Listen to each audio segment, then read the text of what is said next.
Hey guys, and welcome back. Today I'm going to show you how to use Curseforge. And so basically going to go over the Curseforge layout, so the UI, also the general settings within Curseforge. And later on I'll also show you how to download and install mods and modpacks for Minecraft. And also how to download and install add-ons for World of Warcraft. But first guys, if you want, you can go down on this video in the comment section and click on the first comment that I pinned. This will bring you to my Fiverr, and here you can get a YouTube logo and banner or a modern minimalist YouTube logo and banner for your YouTube channel. But now back to the video. As you can see here, I have Curseforge ready to go. Now, if you don't have Curseforge yet, I actually have a video up here in the right corner that explains you how to actually get, so how to download and install Curseforge, the application, the launcher, because it is going to be important to actually have this one since it's not manually anymore. The downloads are happening within the Curseforge app, and also you have to know which version you have to get, because you don't have to download Overwolf, you have to get the other one, the normal Curseforge standalone. That's very important, so if you have any hesitations, go check out that video. But in any case, we're going to jump right in here. As I said, I'm going to first over this general settings, general layout of Curseforge. As you can see here are your games. On the left side, as you can see, here I have Minecraft and World of Warcraft. Here are some other not installed games and even other potential games you could add, and you can actually do that by going to this little plus here. You do add game. You can scan your computer for games, so in case Curseforge didn't notice a game on your PC yet, or you can manually add a game, and that'll actually make you browse on your computer where to actually find that game in question, but it's really just in case if Curseforge has a hard time finding a game. Now you can also go to premium here if you want some different layouts, no ads. It has a couple of options here, but it is very optional. The free version of Curseforge is more than enough, to be honest. Here you can actually log in case you want to do that. They also have a Discord server, so by clicking this you can actually join their Discord server. This is an installing queue in case. You also have the support, and also going to go here to settings. Now here in the first tab here, the Curseforge tab, you can either, when you close Curseforge, hide Curseforge or exit Curseforge. That of course is entirely up to you. These are very optional settings here. You can also run Curseforge on startup if you want that. Now if you don't want that, you can just click this off right here or on. And also if you want Curseforge to launch something specific, but I'm just going to say the app here, not any specific game or anything. So then here we have the add-ons as well. Now check for updates. I do that every hour. I like this setting. I don't have to do 15 either. Maybe you can consider 30 minutes. Or you do 3 hours for that matter, but really, I just advise you to get regular updates. I do 1 hour. Simultaneous downloads, so set the number of allowed simultaneous downloads. You can put this higher, to be honest. I don't know why mine is at 3, but you can bring this up if you really want to. And also set how much space storage you want to allocate for backups. So that's only for the backups. Pretty much leave that as 2. I never had really a problem with that. But anyway, here you have language. That's pretty obvious. I chose English. You can choose whatever you want. Themes here. Now if you go over it, you can see there are different themes. That one was pretty bright. You have the free ones, and thus, as I said, with premium, you're gonna have some extra ones. But that's entirely up to you if you want that. It's very optional. Privacy. Now here you can see some settings for the privacy, obviously. That's for Discord, and any suggestions or recommendations. Now this is very important. I showed you this as well in the video where I did the download and install of Curseforge, because it's basically going to ask you for personalization and data, as it says here. So if you click on manage, as you can see here, personalized advertising, personalized content, use limited data to select content. You know, if you don't want that at all, as you can see, I turn everything off here. It really depends to what you are comfortable sharing, you know, in terms of personal data. You can do what I did, or maybe you don't mind to have some of these settings on. That's really up to you. You can read them and go over it. They have features here and also vendors.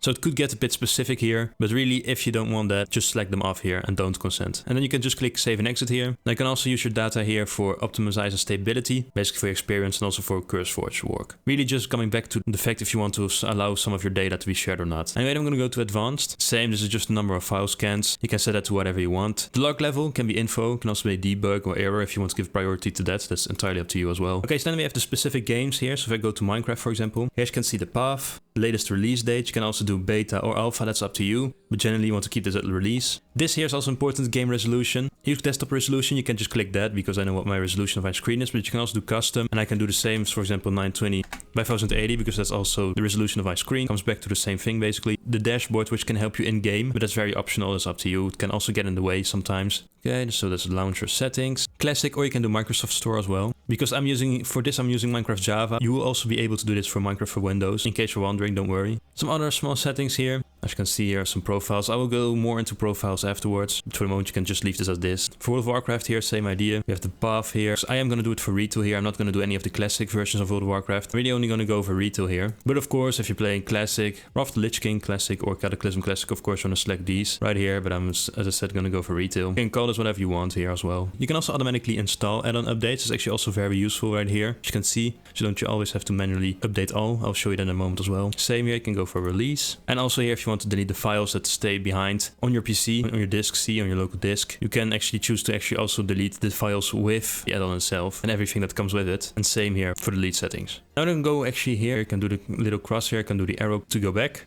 If for example you don't have the game added yet, as I said, you can go to the little plus here, you do add game. Most of the time I'm going to go for scan computer for games. Now, of course, for that, you need to have Minecraft installed on your computer, obviously, in case we're talking about Minecraft here. Between these two settings, I would definitely advise you to choose standard. So we go up here, as you can see, you can run vanilla. Minecraft is specific. You can also go to the folder where the mods are, repair the installation in case that needed, and here you go back to the open game settings as we saw earlier. In the settings, basically. Browse, so that immediately shows you how to browse, obviously, and get some of these Modpacks here. What you can also do here is click on Modpacks, and then you can do all, and also select mods, which I'm going to show you afterwards. You also have resource packs, shaders, and also some rules you can install. Now here we can also filter, some game version, for example, categories. Also have different filters here, popularity on the latest update, name, once again the version, so those are also some filters you can apply. You can also look at the servers that are available. We're going to get our hands here on a mod pack. And as you can see, it's installing right here. And then we can also go to mod packs here, we go mods. For example, just enough items, like select that one. Now what you can also do is just click here on the mod itself, and then we can actually go to versions here. That's also something I could advise you. And so here you can actually install specific versions for the current version you have on Minecraft. So that's definitely a bit more advised here, instead of just clicking install here. There's just a little tip there. Then we can click install. I'm going to create a new profile actually here. I'm going to call this tutorial. And here in advanced, you want to make sure, once again, the Minecraft version is similar to the one that you have. It's very important. Also forge, so we can put multiple ones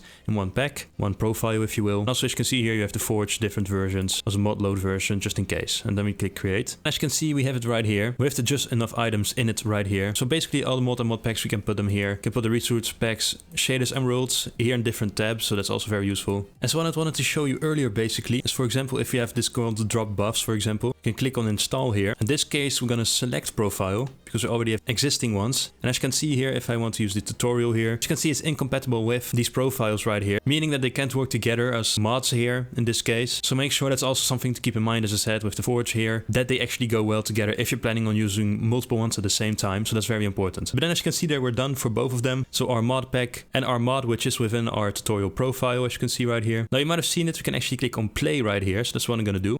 As you can see, it will start loading. I have the choice between going for your Mojang account and for your Windows account. It really depends. I think most people go for the Windows account, but you just have to log in. Okay, as you can see right here, now if I go to the left corner right here, as you can see I have my latest release, which is my normal Minecraft, and then as you can see here I have the mod pack in question. So you can do play. Here it's going to give you a message. Basically that has been modified for some security reason, but most mods of course are safe, specifically the ones that have the most downloads. You can generally trust them, but it's just basically a little warning right here, but you can just do play. Now as you can see, it might take some time here actually to download. That depends, depending of course also on the size of the mod pack. We are on the menu. Of course, menu is different here because it's the mod. Now there are quite some settings here. I'm not going to go over all of them, but what you can do is, for example, go to the Minecraft options. It's the same layout as in the normal Minecraft.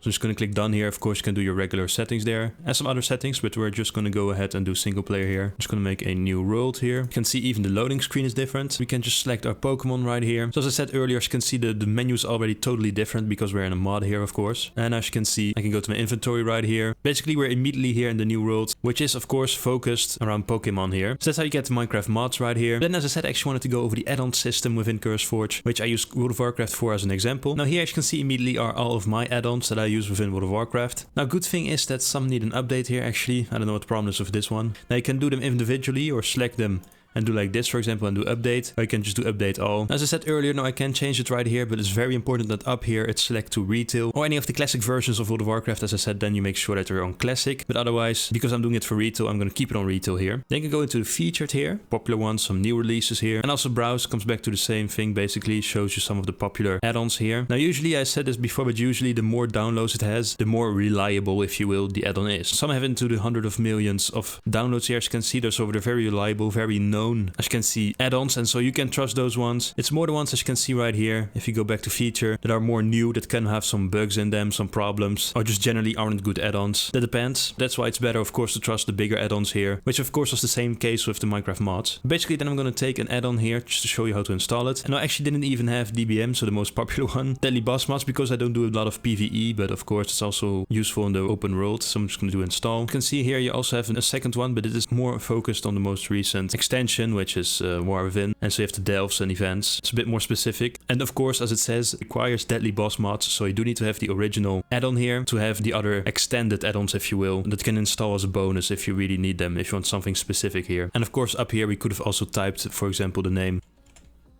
as you can see, and it will also shown up here, and all of its other add-ons that go with it. But that of course is up to you to see if you want any of these right here. But the most important one is that we have the one right here. As you can see back in my add-ons right here, I go down, as you can see I have it right here. So what I'm going to do then is actually going to launch WoW. And so here as you can see, if we're in WoW itself, I actually go to menu here and I go to add-ons. As you can see right here, DBM and all of its features are selected here. Now if there's ones that you don't want, for example if you're not going to use the voice pack or brawlers or anything like that, you can just deselect it right here. And in that case you have to do reload UI.